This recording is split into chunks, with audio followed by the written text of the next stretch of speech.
جس نے مجھ پر ایک بار درود پاک پڑھا اللہ عز و جل اس پر 10 رحمتیں بھیجتا ہے۔ صلو علی الحبیب صلی اللہ تعالی علی محمد صلی اللہ علیہ وسلم۔ اعوذ باللہ من الشیطان الرجیم، بسم اللہ الرحمن الرحیم۔ ان الذین جاءوا بالافک عصبۃ منکم لا تحسبوه شرا لکم بل هو خیر لکم لکل امرئ منهم ما اکتسب من الاثم والذی تولى کبرہ منهم له عذاب عظیم۔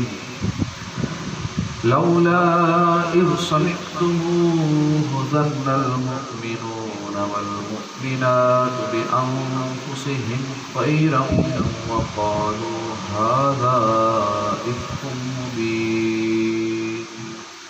اللہ کے نام سے شروع جو نہایت مہربان اور رحمت والا۔ ان الذین، بے شک وہ لوگ جو، الذین یہ لفظ کئی بار سن چکے ہیں، وہ لوگ جو جاء بالافک لائے، لائے افک بڑا بہتان، جاء بالافک جو بڑا بہتان لائے، عصبۃ وہ ایک جماعت ہے، منکم تم میں سے، لا تحسبوہ تم نہ سمجھو اس بہتان کو، شر لکم برا اپنے لیے، بل ہوا خیر لکم بلکہ وہ بہتر ہے تمہارے لیے، لکل امرئ منہم ہر شخص کے لیے ان میں سے، مکتسب وہ ہے جو اس نے کمایا، من الاثم گناہ سے، والذین اور جس نے تولا اٹھایا، کبرہ اس بہتان کا بڑا حصہ، منہم ان میں سے، لہو عذاب عظیم اس کے لیے بڑا عذاب۔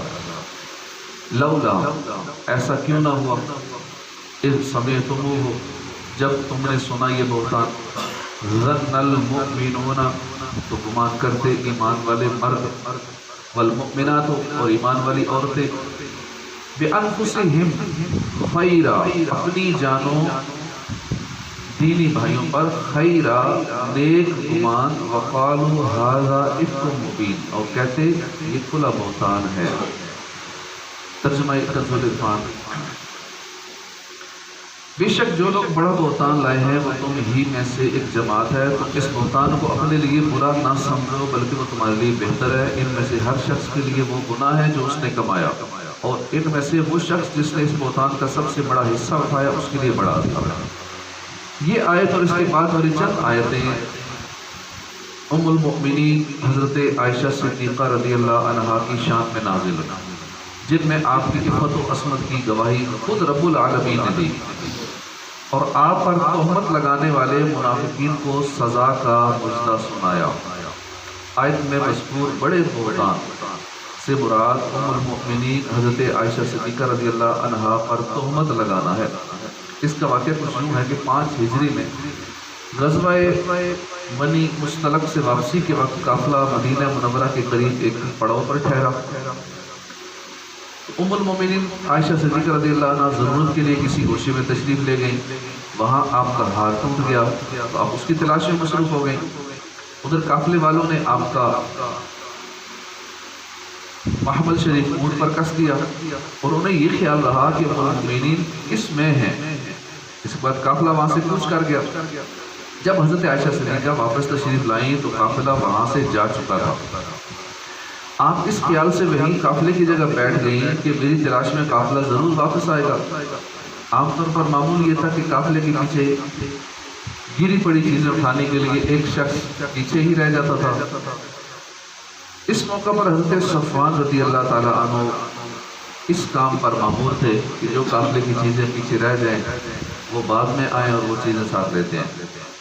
جب وہ اس جگہ پر آئے اور انہوں نے آپ کو بیٹھے ہوئے دیکھا تو بلند آواز سے انا للہ و انا الیہ راجعون پکارا۔ حضرت عائشہ صدیقہ نے کپڑے سے پردہ کر لیا، انہوں نے اپنی اونٹنی بٹھائی اور آپ اس پر سوار ہو کر لشکر میں پہنچ گئی۔ اس وقت سیاہ باطن منافقین نے غلط باتیں پھیلائیں اور آپ کی شان میں بدگوئی شروع کر دی۔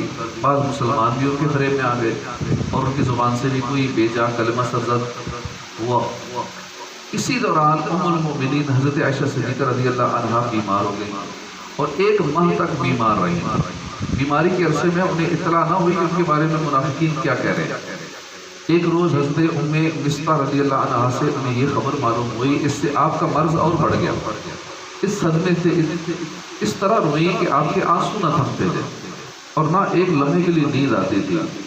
اس حال میں دو عالم کے سردار صلی اللہ علیہ وآلہ وسلم پر وحی نازل ہوئی اور حضرت ام المؤمنین کی پاکی میں یہ آیتیں اتری اور آپ کا شرف اور مرتبہ اللہ تعالیٰ نے اتنا بڑھایا کہ قرآن کریم کی بہت سی آیات میں آپ کی طہارت و فضیلت بیان کر رہے ہیں۔ اس دوران میں سید المرسلین صلی اللہ علیہ وسلم نے بھی حضرت عائشہ رضی اللہ عنہا کے لیے برسر منبر خیر کے کلمات ہی ارشاد فرمائے۔ چنانچہ فرمایا میں اپنے اہل کے متعلق سوائے خیر کے کچھ نہیں جانتا۔ حضرت عمر فاروق رضی اللہ عنہ نے فرمایا منافقین یقینی طور پر جھوٹے ہیں، ام المؤمنین رضی اللہ تعالی عنہا یقینی طور پر پاک ہیں۔ اللہ نے تاجدار رسالت صلی اللہ علیہ وسلم کے جسم پاک کو مکھی کے بیٹھنے سے محفوظ رکھا کہ وہ نجاستوں پر بیٹھتی ہے۔ یہ کیسے ہو سکتا ہے کہ وہ آپ کو بد عورت کی صحبت سے محفوظ نہ رکھے؟ حضرت عثمان غنی رضی اللہ تعالیٰ نے بھی اسی طرح آپ کی طہارت بیان کی اور فرمایا کہ اللہ نے آپ کا سایہ زمین پر نہ پڑنے دیا تاکہ سائے پر کسی کا قدم نہ پڑے۔ تو جو پروردگار آپ کے سائے کو محفوظ رکھتا ہے تو کس طرح ہو سکتا ہے کہ وہ آپ صلی اللہ علیہ وسلم کے اہل کو محفوظ نہ فرمائے؟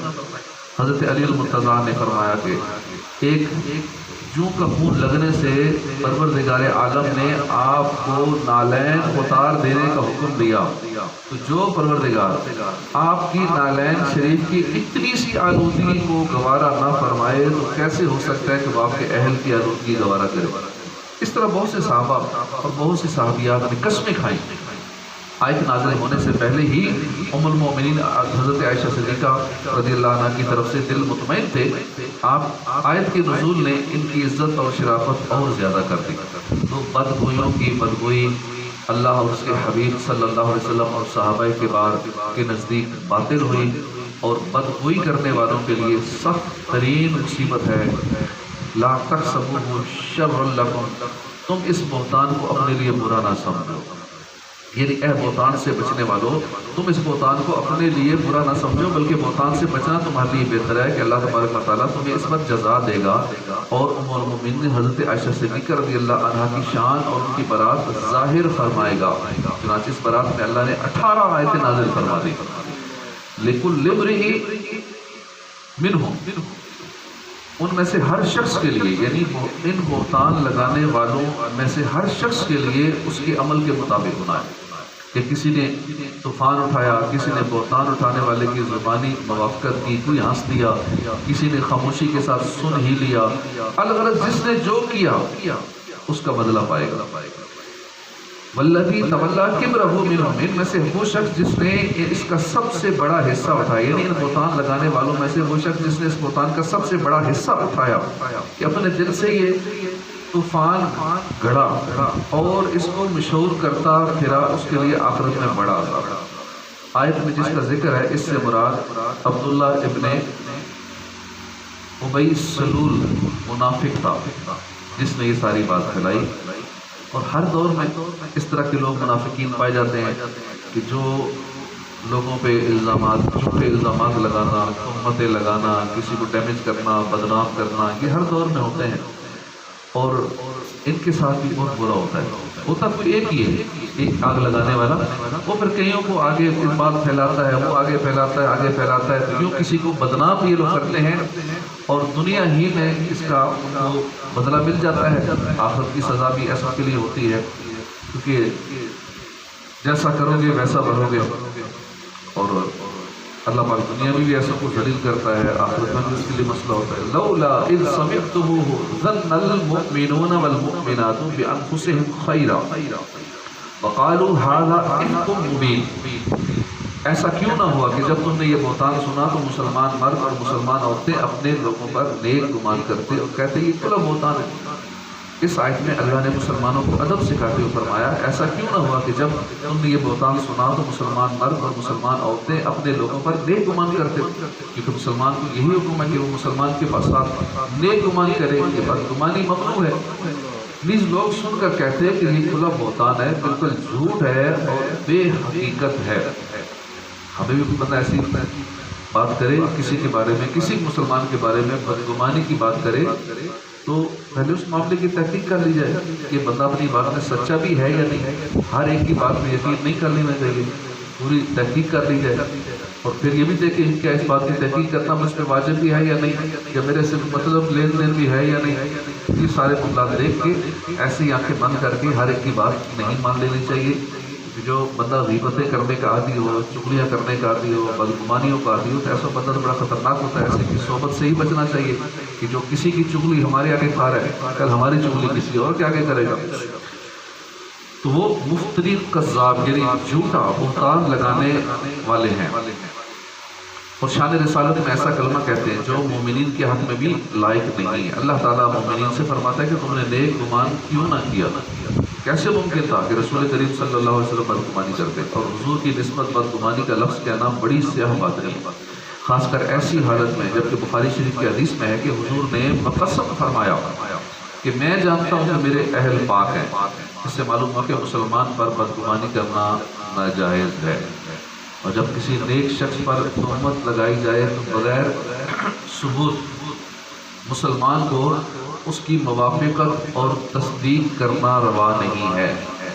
کوئی کسی بھی تہمت لگا رہا ہے اور ہمارے آگے ذکر کر رہا ہے کہ فلاں نے یوں کیا تھا، فلاں نے ایسا کیا تھا، اور ہم بھی فوراً تصدیق کر دیں، آگے سے مسکرا دیں، ہنس دیں یا اس کے ساتھ مل جائیں، یہ درست نہیں. قرآن مجید میں مسلمانوں کو بدگمانی سے بچنے کا حکم دیا گیا ہے.